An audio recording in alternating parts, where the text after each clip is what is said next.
Oke, tier 2 sudah. Last tier 3. Let's go. Ya, hari ini kita bakalan ngomongin part terakhir dari pembahasan kita soal sistem emblem baru. Jadi langsung aja kita mulai. Let's go. Macam nak skip je yang intro ni.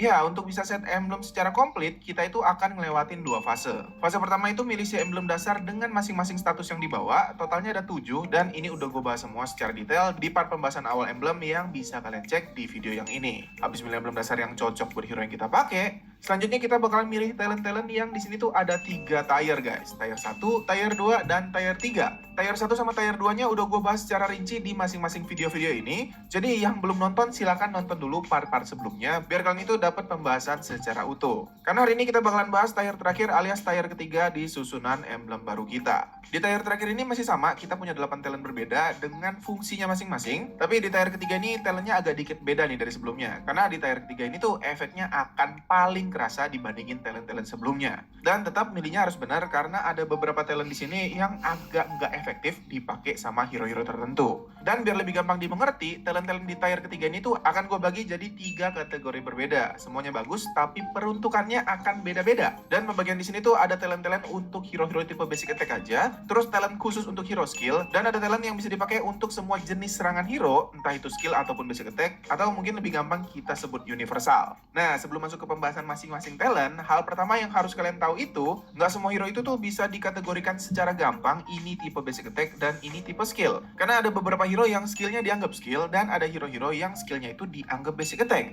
So, kalau skillnya itu dianggap basic attack, berarti akan mancing kemampuan talent di kategori basic attack. Tapi kalau skill dari si hero nggak dihitung basic attack, berarti akan nge-trigger kemampuan dari talent di kategori skill. Jadi, sebelum masuk ke pembahasan masing-masing talent, kita tuh harus tahu dulu nih, skill dari hero yang kita pakai itu tuh dihitung sebagai skill atau basic attack. Nah, cara untuk tahu skill hero kalian dihitung sebagai basic attack atau skill itu ada 2. Yang pertama, baca keterangan skill. Karena kalau kalian perhatiin di sini, kalian akan ngelihat keterangan efek basic attack di atas sini untuk skill-skill yang dihitung sebagai serangan basic attack. Tapi tentunya pasti pada malas baca kan? Terus ada juga yang suka bingung, rangkaian serangan yang pakai skill terus basic attack tuh masuknya skill apa basic attack nih? Contohnya misalkan passive clean, yang tahu mah tahu, tapi ada juga yang masih suka nanya nih, ini masuknya skill atau basic attack sih? Terus kalau nggak nanya ya kemungkinan ada juga yang masih salah. Jadi buat yang masih suka bingung karena nggak ada keterangannya, atau agak bingung baca tulisan-tulisan yang ada di deskripsi skill, pakai aja cara yang kedua ini guys. Beli DHS atau bulu dan main di custom. Mending cobain sendiri daripada penasaran atau salah kan? Nah, kenapa 2 item ini? Karena kedua item ini tuh punya pasif yang cuman akan bekerja kalau hero kalian itu pakai serangan basic attack aja. Dan efek talent dari item ini bekerja juga akan kelihatan di bagian bar status hero kalian. So, dari sini aja kita bakalan langsung tahu. Serangan basic attack spesialnya kalian itu dihitung basic attack karena pasif dari DHS bakalan nyala waktu kalian nyerang pakai basic attack spesialnya. Terus skill 2-nya Sylvana dihitung basic attack karena pas kalian pakai skill 2-nya, stack bulu bakalan muncul. Tapi skill 1-nya dihitung skill. Karena pas pakai skill 1, item bulu itu nggak bereaksi. Hanzo, skill 2 di mode ninjanya dihitung sebagai skill karena DHS diem aja, tapi skill 2 di mode kuyangnya dihitung basic attack karena kalian akan lihat gambar DHS pas skill ini kena unit lawan. Atau yang paling ngegocek, ternyata basic attack Kimi pas pakai skill satunya dihitung serangan skill karena pas nyerang pakai basic attack biasa item bulu itu ke trigger untuk aktif, tapi pas nyerang pakai skill satunya yang secara visual sama mekanismenya itu sama kayak basic attack, pasif bulu itu nggak mau muncul coy. Jadi ya ini tuh tahapan yang harus kalian laluin dulu sebelum milih talent-talent yang bakalan kita bahas hari ini, karena kalau sampai salah, yang ada talent kita nggak bekerja secara maksimal. Oke, nanti dites ya. Nah, kalau udah tahu jenis serangan dari masing-masing hero yang kalian pakai, berarti kita bisa langsung lanjutin ke pembahasan masing-masing talent di tier terakhir. Kita mulai dari talent-talent untuk hero dengan tipe serangan basic attack. Yang pertama, Quantum Charge. Talent ini akan naikin 40% movement speed selama 1,5 detik, sama ngeregen 75-180 HP yang bergantung sama level hero kalian. Dengan syarat, tentunya kalau kalian nyerang pakai basic attack. Talent ini punya cooldown 8 detik yang bisa kalian lihat perputaran cooldownnya di status bar kalian. Dan menariknya, talent ini tuh punya rival yang mekanismenya mirip-mirip. Ya, Weakness Finder. Talent ini akan ngasih pengurangan movement speed lawan sampai 90%, sama attack speed lawan sebesar 50% untuk durasi setengah detik yang sama-sama di-trigger dengan basic attack hero kalian. Ya, kedua talent ini tuh punya perbedaan fungsi yang cukup signifikan. Yang pertama dari kemungkinan keluarnya. Untuk Quantum Charge pasti bakalan aktif, sedangkan Weakness Finder itu gacha. Bisa aktif, bisa juga enggak. Tapi cooldown Quantum Charge itu 8 detik, sedangkan Weakness Finder cuma 2 detik aja. Jadi ada aja kemungkinan untuk Weakness Finder aktif lebih sering daripada Quantum Charge. Kalau ngomongin soal efek, Weakness Finder itu nurunin kecepatan pergerakan lawan sampai 90%, sedangkan Quantum Charge naikin kecepatan kita cuma sampai 40% aja. Bedanya yang satunya durasinya setengah detik, tapi yang punya efek lebih kecil durasinya lebih lama, ada di 1,5 detik. Dan tentunya perbedaan terakhirnya yang satu nge-heal, yang satunya lagi bikin musuh attack speed-nya turun. Fungsi utama Quantum Charge ini tuh untuk ngasih pertahanan untuk diri sendiri, sedangkan Weakness Finder itu lebih untuk ngelemahin lawan. Jadi Quantum Charge akan oke banget buat hero-hero yang males pulang, regenerasinya rendah, dan tipe serangannya nggak cepet-cepet amat. Karena cooldownnya lumayan lama untuk sebuah talent yang diaktifin pakai basic attack. Ya, serangan yang nggak ada cooldownnya cuy. Sedangkan Weakness Finder itu tuh sistemnya gacha, jadi dia ini talent yang lebih cocok untuk hero-hero dengan attack speed tinggi. Makin banyak serangan yang bisa dihasilin tiap detik, akan bikin kemungkinan kemampuan Weakness Finder ini keluar, dan bikin lawan yang lagi diserang itu nggak bisa kabur kemana-mana guys. So, di sini bisa disimpulin kalau Weakness Finder itu talent yang akan oke banget untuk dikombinasiin sama hero-hero yang mainnya pakai item-item yang ningkatin attack speed. Bisa buat hero-hero yang pakai item kritikal kayak Berserker Fury, Windtalker sama Scarlet Phantom, atau DHS, Corrosion sama Golden Staff. Kalau enggak, ya buat yang pakai item bulu untuk hero-hero dengan tipe serangan magic. Mau si item ini di combo full atau enggak sekalipun, bakalan efektif guys. Karena dengan bawa satu atau beberapa dari ketujuh item ini, nunjukin kalau hero yang kalian pakai itu hero yang emang manfaatin attack speed tinggi. Contoh hero-nya ya hampir semua marksman, atau fighter-fighter tipe DPS, kayak Roger, Argus, Marcia, Sun, yang kebetulan kalau kalian perhatiin, mereka itu rata-rata nggak punya kemampuan CC. Jadi talent ini akan bagus banget buat bikin mereka ini jadi makin agresif, dan kalau kemampuan efek slow dari talent ini aktif, otomatis bakalan makin gampang untuk dieksekusi. Sedangkan buat Quantum Charge, sebenarnya buat hero-hero attack speed tinggi juga nggak akan masalah, terutama buat kalian yang main pakai hero-hero DPS tapi mentalnya nggak kenceng-kenceng amat, nggak pintar jaga posisi tapi males pulang.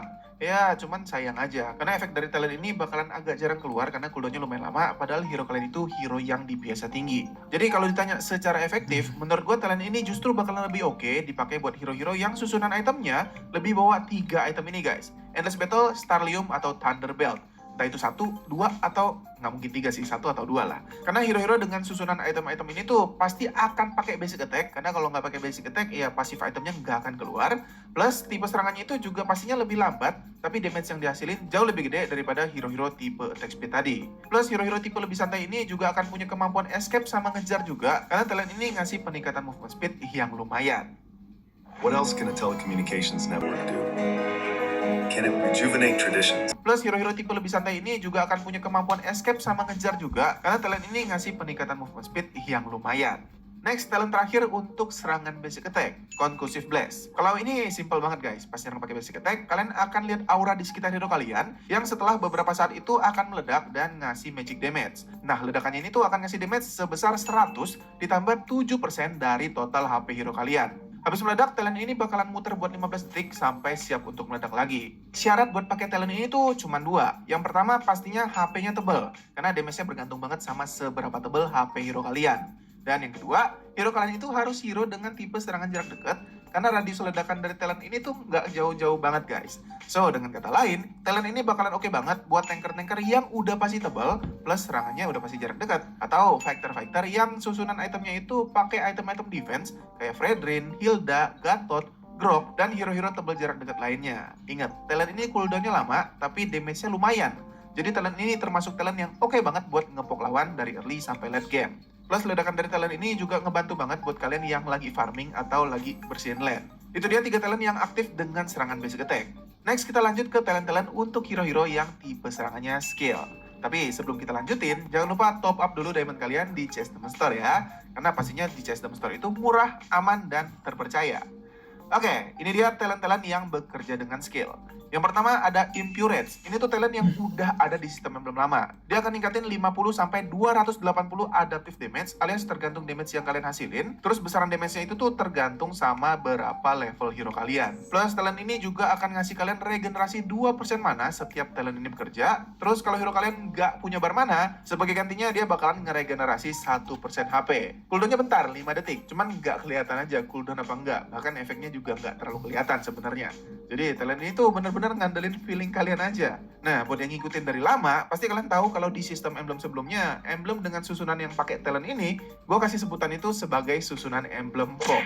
Ya, karena memang sesuai sama nama yang gue kasih, talent ini memang dibuat khusus untuk hero-hero yang tipe serangannya itu Pog, alias damage-nya angkanya kecil-kecil tapi banyak guys. Dan sekali lagi, dalam bentuk skill. Contoh yang paling awal muncul di kepala gue ya pastinya ini bakalan cocok banget buat Chang'e, Emen, sama Kimi yang pakai skill 1. Basic attack-nya nggak akan kerja ya. Tadi kita udah bahas kan sebelumnya. Nah, pasti ada pertanyaan nih, ada pilihan lain nggak bang? Kan ada Lethal Ignition bang. Jawaban dari gue, nggak bisa. Cuman bisa pakai ini kalau mau naikin damage. Nanti kita bakalan bahas kalau udah sampai ke talentnya. Sabar dulu aja. Sekarang kita bakalan geser dulu ke talent untuk hero-hero tipe skill yang terakhir. Bentar, paling penting nih. Namanya Brave Smite. Ini tuh talent yang paling gue suka dibandingin talent-talent lain di sistem emblem baru. Mungkin karena basicnya gue itu tanker sama fighter ya. Tapi beneran, talent ini tuh bagus banget guys. Setiap kalian nyerang hero lawan dengan skill, kalian itu bakalan dapat regenerasi HP sebesar 5% dari maksimum HP kalian. Lumayan. Terus cooldown talent ini juga nggak lama, cuma 6 detik aja, yang sayangnya nggak ada indikatornya. Tapi santai, 6 detik itu bentar banget guys. Jadi nggak perlu khawatir. Dan ingat, talent ini cuma bekerja kalau kalian nyerang dengan skill dan ngehit hero lawan aja. Pas talent ini aktif, kalian bakalan lihat kalau HP kalian nambah, dan kalian akan lihat ada cahaya merah di kaki hero kalian. Nah, dari efek yang kelihatan secara visual ini, membuktikan kalau ternyata talent ini tuh benar-benar bagus guys. Karena pas HP hero kalian penuh, kalau kita pakai skill ke hero lawan, talent ini nggak akan bereaksi. So, artinya talent ini benar-benar cuma bakalan kerja kalau HP kalian berkurang. So, kalau pakai talent ini nggak usah nahan-nahan pakai skillnya, jadi main biasa aja. Dia bakalan bekerja sesuai kalau dibutuhkan. Terus, kalau ada yang nanya, bedanya talent ini sama spell fam apa bang? Ya sekilas emang talent ini kelihatan sama kayak spell fam ya, tapi mereka itu jelas-jelas beda banget guys.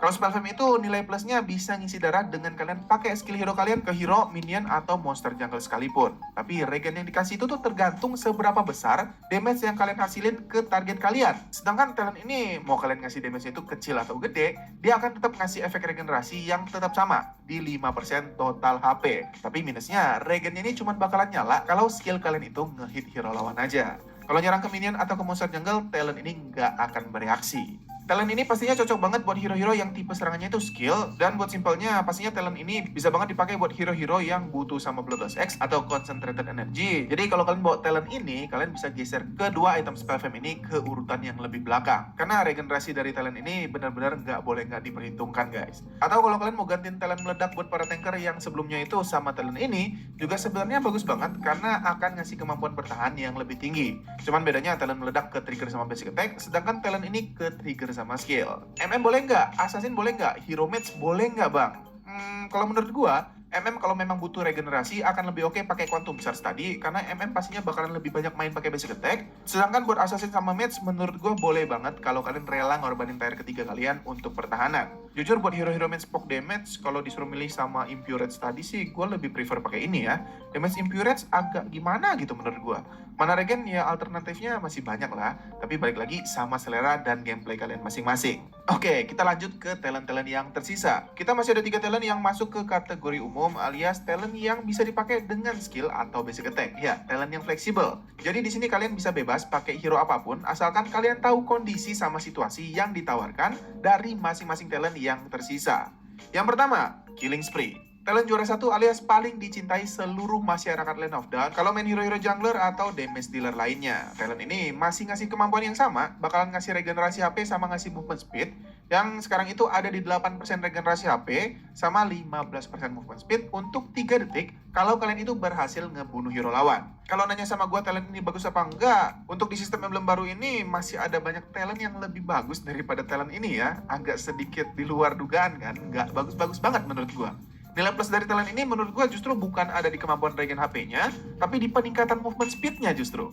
Kenapa gue bilang begitu? Karena kalau yang kalian incer itu cuma efek regenerasinya aja, kita sekarang punya Quantum Charge yang ngasih regen HP kalau nyerang pakai basic attack, atau talent yang tadi tuh, si Brave Smite, yang ngasih kalian regen HP kalau kalian nyerang pakai skill. Dan di sini nggak ada tuntutan untuk nge-kill, cuman buat sekedar dapetin regenerasi HP doang. Lebih fleksibel, beda sama talent ini. Kalau talent ini nggak nge-kill ya berarti talentnya nggak kerja sama sekali cuy. Jadi kalau menurut gue talent Killing Spree di emblem baru ini tuh hanya akan bisa dibilang oke kalau kalian itu tipe player-player yang emang jago banget nge-kill sama jago teamfight atau punya kemampuan nyulik-nyulik. Iya, playernya, bukan hero-nya. Karena gameplay masing-masing orang itu akan beda, dan ini lebih cocok ke gameplay yang kayak begitu guys. Mau itu jungler tank, jungler assassin, MM, fighter, mage, atau apapun, sebenarnya bebas. Kalau kalian ngerasa jago ngekill terus perlu kabur atau regenerasi setelah kalian ngekill, ya berarti talent ini boleh kalian pakai. Kayak contohnya misalkan kalian player Natalia, terus ada 2 lawan lewat nih. Nata kan cuma bisa nyulik 1 hero aja kan.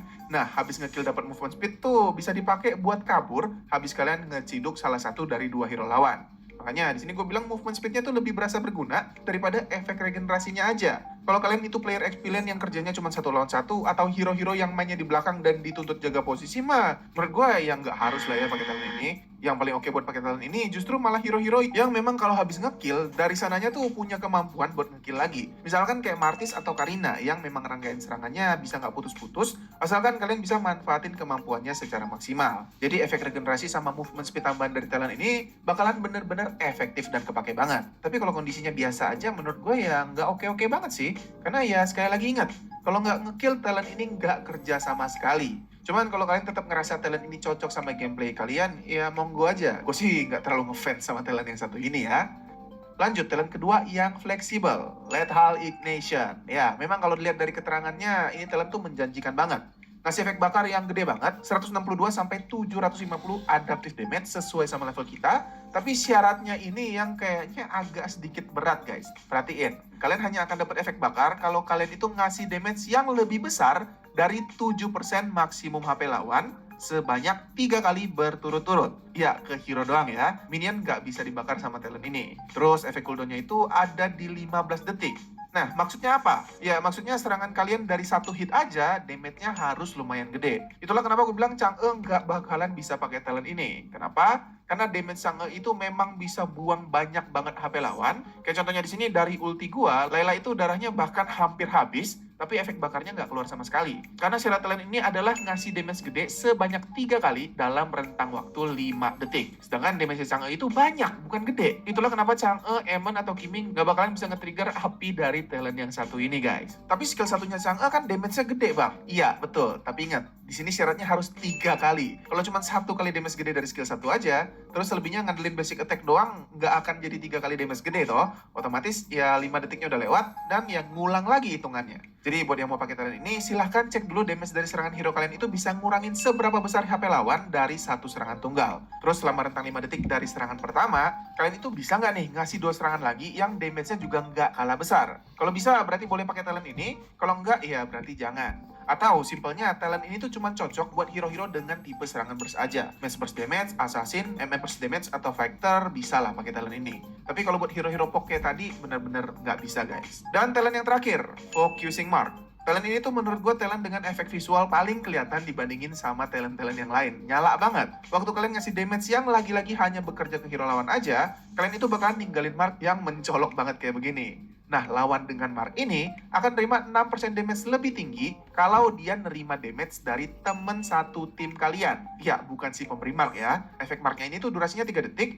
Jadi selama 3 detik ini, kalau teman-teman kalian nyerang si lawan dengan mark ini, si lawan ini tuh bakalan lebih lemah pertahanannya. Terus kalau buat yang protes 3 detik tuh cuma sebentar, tenang aja. Cooldown talent ini tuh cuma 4 detik, jadi bakalan bener-bener kepake. Nah, karena talent ini ngebantu teman kalian biar bisa dapat damage yang lebih gede, jelas kalau talent ini bukan buat hero-hero yang pengen nge-kill alias hero-hero damage dealer, tapi akan lebih cocok buat hero-hero yang memang nggak fokus cari kill, tapi lebih ngebantuin teman satu tim buat nge-kill alias para support. Angela, Faramis, Rafa, Estes, dan lain-lain, atau hero-hero tanker, sebenarnya juga boleh pakai talent ini, cuman ya gue lebih suka pakai talent meledak aja sih daripada ini.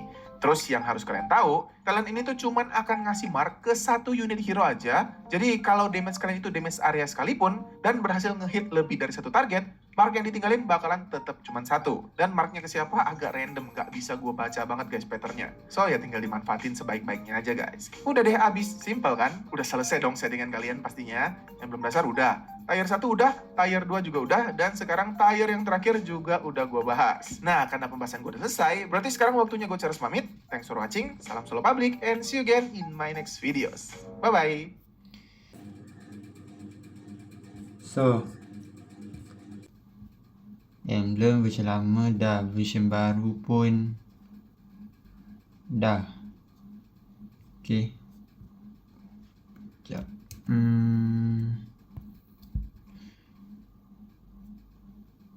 Aku tengok juga, tapi itulah. Entah faham ke tidak tu. Kita pelan macam ni lah. Aku upgrade dulu. Okay. Lepas tu kalau memang dah betul-betul tak tahu nak buat apa, macam nak setup tak tahu, refer je lah daripada pro player punya setup tu. Okay. So tengok video emblem version baru dah semua aku dah tengok. Okay, next, upgrade emblem.